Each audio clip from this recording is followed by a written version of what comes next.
வணக்கம். ஆகாஷ்வாணி புதுச்சேரி மாநில செய்திகள் வாசிப்பவர் நாராயணசாமி.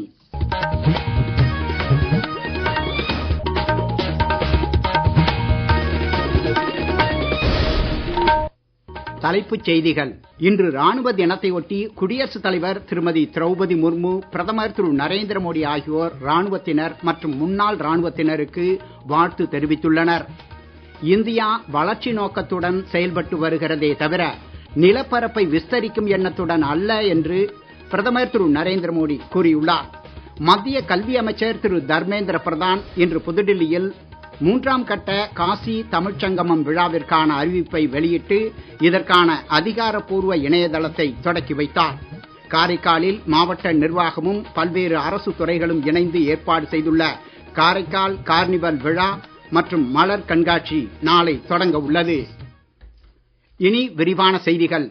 இன்று ராணுவ தினத்தை ஒட்டி குடியரசுத் தலைவர் திருமதி திரௌபதி முர்மு, பிரதமர் திரு நரேந்திர மோடி ஆகியோர் ராணுவத்தினர் மற்றும் முன்னாள் ராணுவத்தினருக்கு வாழ்த்து தெரிவித்துள்ளனர். தேசிய பாதுகாப்பை பராமரித்து நாட்டில் அமைதியான சூழலை ஏற்படுத்துவதன் மூலம் வளம் மற்றும் வளர்ச்சியை ராணுவத்தினர் உறுதிப்படுத்துவதாக குடியரசுத் தலைவர் திருமதி திரௌபதி முர்மு பாராட்டியுள்ளார். தாய்நாட்டிற்கான சேவையில் ராணுவத்தினரின் தியாகங்களை நாடு நன்றியுடன் நினைவில் கொள்வதாகவும் அவர் தெரிவித்துள்ளார். பிரதமர் திரு நரேந்திர மோடி சமூக ஊடகத்தில் வெளியிட்டுள்ள செய்தியில், கோடிக்கணக்கான இந்தியர்களை பாதுகாக்கும் ராணுவத்தினர் மற்றும் அவர்தம் குடும்பத்தினரின் நலன்களை மேம்படுத்த அரசு உறுதி பூண்டுள்ளதாகவும், இதற்கென நவீனமயம் மற்றும் பல்வேறு சீர்திருத்தங்கள் மேற்கொள்ளப்படுவதாகவும் தெரிவித்துள்ளார். அர்ப்பணிப்பு, தொழில்முறை திறன்கள் மற்றும் மன உறுதிக்கு பெயர் பெற்ற இந்திய ராணுவத்தினர் இயற்கை பேரிடர் காலங்களில் மக்களுக்கு ஆற்றும் மனிதாபிமான சேவைகளும் போற்றத்தக்கவை என்று கூறியுள்ளார்.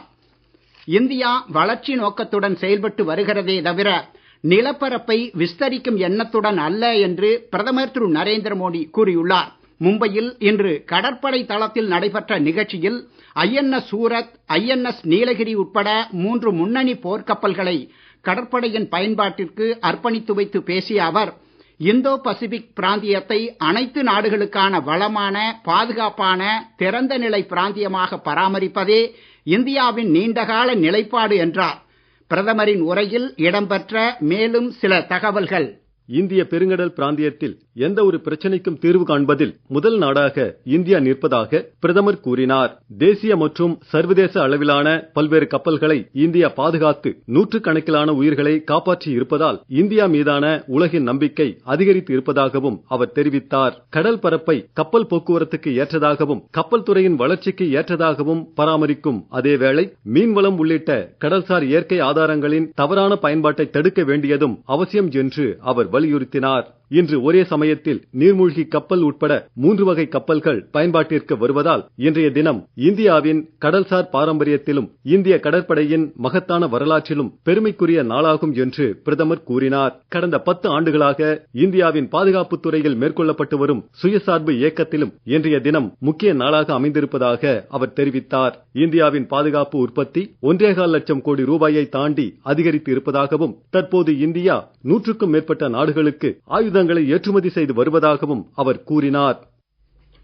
3 போர்க்கப்பல்களின் அர்ப்பணிப்பு விழாவில் பாதுகாப்பு அமைச்சர் திரு ராஜ்நாத் சிங் இந்நிகழ்ச்சியில் பேசுகையில், பாதுகாப்பு துறையில் இவ்வாண்டு முக்கிய சீர்திருத்தங்களின் ஆண்டாக அமையும் என்றார்.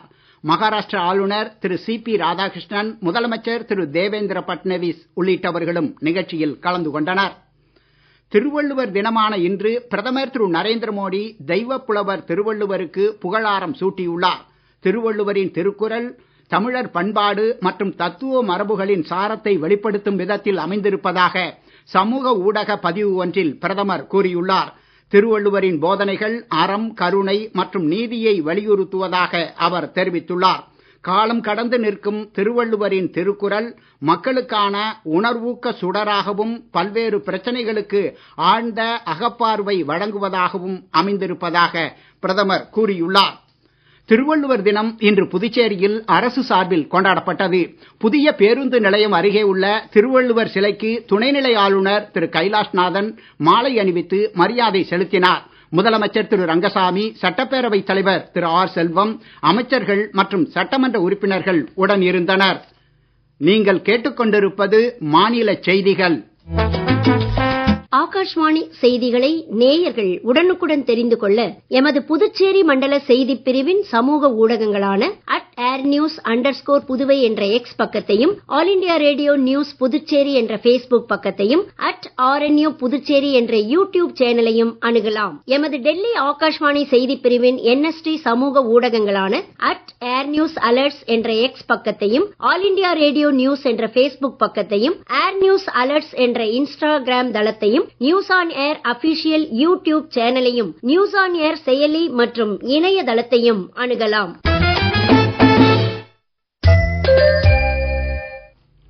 மத்திய கல்வி அமைச்சர் திரு தர்மேந்திர பிரதான் இன்று புதுடில்லியில் 3ஆம் கட்ட காசி தமிழ்ச் சங்கமம் விழாவிற்கான அறிவிப்பை வெளியிட்டு இதற்கான அதிகாரப்பூர்வ இணையதளத்தையும் தொடக்கி வைத்தார். இவ்வாண்டு காசி தமிழ்ச் சங்கமம் விழா அடுத்த மாதம் 15ஆம் தேதி முதல் 24ஆம் தேதி வரை 10 நாட்களுக்கு நடைபெறும் என்று அவர் தெரிவித்தார். கலை கைவினைஞர் கலைஞர்கள், புதுமை படைப்பாளர்கள் உட்பட சுமார் 1200 பிரதிநிதிகள் விழாவில் பங்கேற்பார்கள் என்றும், மாணவர்கள், ஆசிரியர்கள், பெண்கள், சிறுதொழில் முனைவோர் மற்றும் ஆராய்ச்சியாளர்கள் இதில் அடங்குவர் என்று அமைச்சர் தெரிவித்தார். இவர்களில் மத்திய பல்கலைக்கழகங்களைச் சேர்ந்த சுமார் 200 தமிழ் மாணவர் குழுவினர் வாரணாசி, பிரயாக்ராஜ் மற்றும் அயோத்திக்கு அழைத்து செல்லப்படுவார்கள் என்றும் அவர் கூறினார்.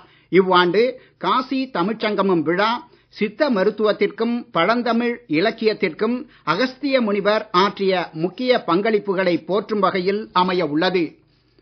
உத்தரப்பிரதேஷ் மாநிலம் பிரயாக்ராஜில் நடைபெறும் மகா கும்பமேளாவின் 3ஆம் நாளான இன்று விஸ்வ இந்து பரிஷத் முகாமில் அயோத்தியில் உள்ளது போன்ற பாலராமர் சிலை நிறுவப்பட்டு அதன் திறப்பு விழா நடைபெற்றது.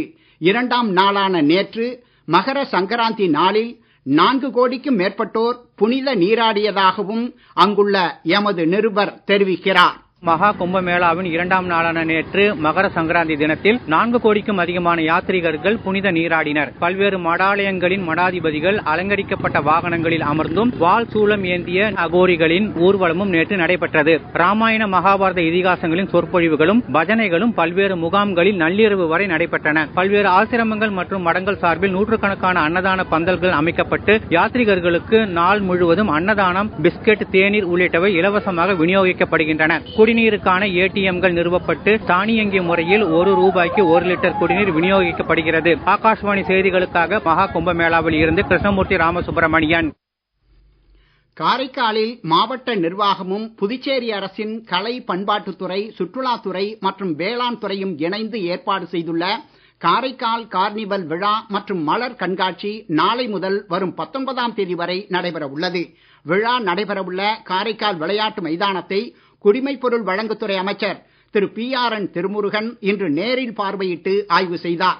விழாவிற்கு வரும் பொதுமக்களுக்கான போக்குவரத்து, குடிநீர், கழிவறை, பாதுகாப்பு மற்றும் மருத்துவ வசதிகள் குறித்தும் அவர் ஆய்வு மேற்கொண்டார்.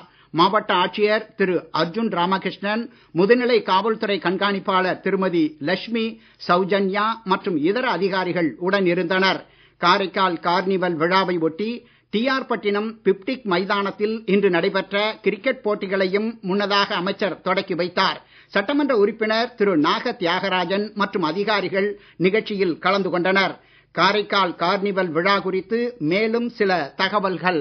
காரைக்கால் கார்னிவல் விழாவின் தொடக்க தினமான நாளை மாலை நகைச்சுவை பட்டிமன்றம் இடம்பெற உள்ளது. நாளை இரவு 8 மணிக்கு முதலமைச்சர் திரு ரங்கசாமி விழாவில் உரையாற்ற இருக்கிறார். அதனைத் தொடர்ந்து இசை இரவு நிகழ்ச்சி இடம்பெறும்.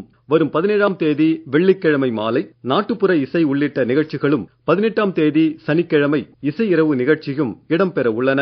வரும் 19ஆம் தேதி ஞாயிற்றுக்கிழமை நடன நிகழ்ச்சியும், நிறைவு விழா மற்றும் பரிசளிப்பு விழாவும் நடைபெறும். காரைக்கால் கார்னிவல் கலைவிழா நிகழ்ச்சிகளை புகழ்பெற்ற கலைஞர்கள் வழங்க உள்ளனர். விழாவின் ஒரு பகுதியாக வேளாண் திருவிழா, உணவு திருவிழா மற்றும் நாய்கள் கண்காட்சி உள்ளிட்ட நிகழ்ச்சிகளுக்கும் ஏற்பாடு செய்யப்பட்டுள்ளது. புதுச்சேரி முதலமைச்சர் திரு ரங்கசாமி இன்று ராஜநிவாசில் துணைநிலை ஆளுநர் திரு கைலாஷ் நாதனை சந்தித்து பொங்கல் வாழ்த்துக்களை பகிர்ந்து கொண்டார். மீண்டும் தலைப்புச் செய்திகள். இன்று ராணுவ தினத்தை ஒட்டி குடியரசுத் தலைவர் திருமதி திரௌபதி முர்மு, பிரதமர் திரு நரேந்திர மோடி ஆகியோர் ராணுவத்தினர் மற்றும் முன்னாள் ராணுவத்தினருக்கு வாழ்த்து தெரிவித்துள்ளனர். இந்தியா வளர்ச்சி நோக்கத்துடன் செயல்பட்டு வருகிறதே தவிர நிலப்பரப்பை விஸ்தரிக்கும் எண்ணத்துடன் அல்ல என்று பிரதமர் திரு நரேந்திர மோடி கூறியுள்ளார். மத்திய கல்வி அமைச்சர் திரு தர்மேந்திர பிரதான் இன்று புதுடில்லியில் 3ஆம் கட்ட காசி தமிழ்ச் சங்கமம் விழாவிற்கான அறிவிப்பை வெளியிட்டு இதற்கான அதிகாரப்பூர்வ இணையதளத்தை தொடக்கி வைத்தார். காரைக்காலில் மாவட்ட நிர்வாகமும் பல்வேறு அரசு துறைகளும் இணைந்து ஏற்பாடு செய்துள்ள காரைக்கால் கார்னிவல் விழா மற்றும் மலர் கண்காட்சி நாளை தொடங்க உள்ளது. இத்துடன் இந்த செய்தி அறிக்கை நிறைவு பெறுகிறது. வணக்கம்.